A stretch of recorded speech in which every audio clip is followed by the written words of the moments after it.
अरे देखल जा छेड़ी लोगन झरा बतियारी अच्छा और के देखत नारी छेड़िया कहाँ चल जाती है। अच्छा अब देखल जा छेड़ी खाते का भइल बा। क्या भइल अरे छेड़ियन के पिलवा काट के मुंगावे छेड़ियन के पिलवा काट के मुंगावे छेड़ियन के पिलवा काट के मुंगावे छेड़ियन के पिलवा काट के मुंगावे।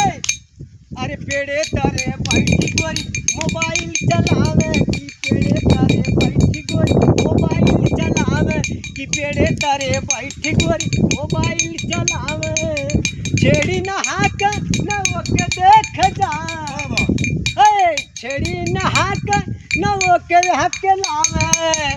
सुरा अब नहरी में बैठी गोरिया सिख से बतियावे कि नहरी में बैठी सिख से बतियावे कि नहरी में बैठी गोरिया सिख से बतियावे कि नहरी में बैठी सिख से बतियावे। नमस्कार।